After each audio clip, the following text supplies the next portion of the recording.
Chauthani from third sem B.Pharm. I'm with my fellow teammate Fatima Gojriwala from third sem B.Pharm. We are going to present fresh distillation under the guidance of Professor Divya Gupta ma'am. What is distillation?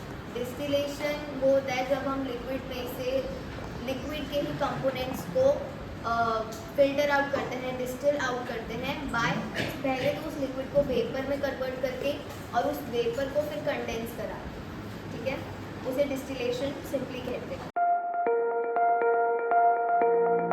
अब flash distillation, flash distillation वो होता है जब जो आपका mixture है liquid का वो एक साथ ही अचानक एक साथ पूरा वेपर में कन्वर्ट हो जाए। कैसे? हम हायर प्रेशर से लोअर प्रेशर में उस लिक्विड मिक्सचर को पास करेंगे तो एक साथ वो पूरा वेपर में कन्वर्ट हो जाएगा, तो उसे ही फ्लैश डिस्टिलेशन कहा जाता है। नेक्स्ट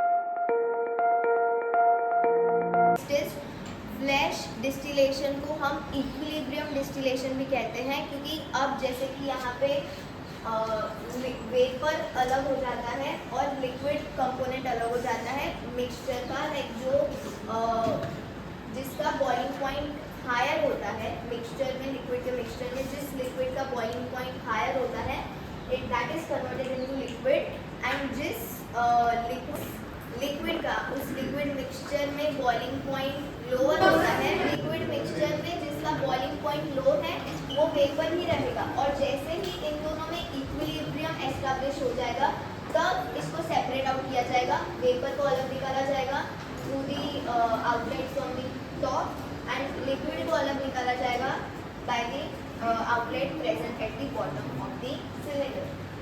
बट इक्विलिब्रियम एस्टैब्लिश होने के बाद तभी ये प्रोसेस स्टॉप हो जाएगा कंडेंसेशन का और उसको सेपरेट आउट किया जाएगा। इसके लिए it is also known as flash equilibrium. Now अगर इसके प्रिंसिपल की बात करें तो एक hot liquid mixture is passed and it is allowed to enter the area of high pressure. यहाँ पे हमने एक प्रेशर रिड्यूसिंग वाल्व लगाया है और वहाँ से ये जब पास होगा तो इसका प्रेशर डिक्रीज हो जाएगा। अब प्रेशर डिक्रीज होने से टेम्परेचर इंक्रीज हो जाता है which causes the liquid to convert into the vapour, ठीक है। तो इसके लिए इसको flash this at the moment that which the liquid is converted into vapour is known as flash vaporisation. अब वो वेपर में कन्वर्ट हो गया, इसकी वजह से the cooling effect can be seen in the cylinder, जिसकी वजह से हम हायर टेम्परेचर से लोअर टेम्परेचर की तरफ जाते हैं कूलिंग प्रोसेस के दौरान। तो जिस वेपर मॉलिक्यूल का बॉइलिंग पॉइंट हायर होता है, अब वो हायर से लोअर जा रहा है तो जिसका बॉइलिंग पॉइंट हायर है वो पहले कंडेंस होगा और जो जिसका बॉइलिंग पॉइंट लोअर है वो बाद में कंडेंस होगा, विच मीन्स वो वेपर में रहेगा। और उनके जैसे कि मैंने पहले कहा उनके बीच में जैसे ही इक्विलिब्रियम एस्टैब्लिश हो जाएगा तो हम उसको सेपरेट आउट कर देंगे। दिस वॉज द प्रिंसिपल कि हम प्रेशर को लो करेंगे, टेम्परेचर इंक्रीज होगा, liquid will convert into vapour, और जिसकी वेपर में कन्वर्ट होने की वजह से उसमें एक कूलिंग इफेक्ट आ जाएगा। तो हम हायर टेम्परेचर से लोअर टेम्परेचर पे जाएंगे तो जैसे जैसे जिसका बॉइलिंग पॉइंट हाई है वो कंडेंस होता जाएगा, लो बॉइलिंग पॉइंट है तो वो कंडेंस बाद में होगा, वो वेपर में रहेगा। अब कंस्ट्रक्शन हम देखते हैं, तो कंस्ट्रक्शन में वही है कि हमने यहाँ पे पंप इंस्टॉल किया है जो फीड को प्रेशर के साथ इस कंटेनर में ऐड करेगा। उसके बाद ये जो लिक्विड मिक्सचर का फीड है हमारा, it will pass through the pressure reducing valve and which will lead it to the container of containing lower pressure. And next is again the separator of vapor is provided at the top and the separator of liquid is provided at the bottom of the cylinder. Now the working. This process requires a specific amount of time because we have to let it gain equilibrium. उसके पहले हम उसको separate out नहीं कर सकते। तो again the process is same. We will inlet the feed at a high pressure. We will let it pass through a pressure reducing valve it will enter the cylinder with lower pressure, it will convert into vapor and it will start condensing.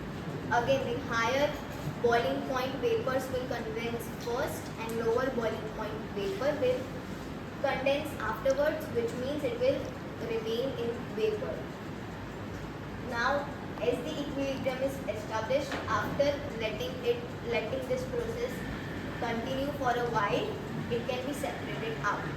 Now हम इसको ना continuously होने दे सकते हैं. We can continuously let the feed enter at a high pressure at particular interval of time. हमको पता चला कि ठीक है इक्विलिब्रियम होने आया है, we have separated it out, फिर हम उसको तब तक दूसरा फीड इनलेट कर सकते हैं. तो this process can be continuously done in the industry. Now the uses and advantages and disadvantages will be explained by Fatima. Distillation is widely used in petroleum industry for refining crude oil. Crude oil જે હોય ને એના boiling પોઈન્ટમાં બહુ ઓછો difference હોય. એના લીધે એ crude oil આપણે સેપરેટ કરીએ ને તો ઓછો એનામાં ડિફરન્સ હોય. એથી આસાનીથી છે ને સેપરેટ થઈ જાય અમુક ટાઈમમાં ડિસ્ટન્સમાં છે. એડવાન્ટેજ એ છે કે આ કન્ટિન્યુઅસ પ્રોસેસ છે. એને આપણે જ્યારે વેપર ઇક્વિલિબ્રિયમ સેટ થાય ને તે પછી વેપર થઈ જાય અને એ કન્ડેન્સ થઈ જાય પછી આપણે ફરીથી એને ઇનલેટ કરી શકીએ. એટલે એ કન્ટિન્યુઅસ પ્રોસેસ છે. અને એના એક્ઝામ્પલ્સ એવા છે પેટ્રોલિયમ અને ઇથર, જેની વચ્ચે ફક્ત 20 સેલ્સિયસનો ડિફરન્સ છે. એટલે ડિસએડવાન્ટેજ એ છે કે એ જે બે અલગ અલગ કમ્પોનન્ટ હોય ને સિસ્ટમની એવી રીતે એને ના કરી શકાય. It's not efficient distillation where nearly pure components are required. જ્યારે એકદમ પ્યોર કમ્પોનન્ટ્સ આપણને જોઈતા હોય ને ત્યારે આ યુઝ ના થાય. અને આપણે બે અલગ અલગ સિસ્ટમ આપણે એમાં યુઝ કરીએ ને તેમાં બ્લાસ્ટ થવાના ચાન્સીસ વધી જાય. એનો ડિસએડવાન્ટેજ છે.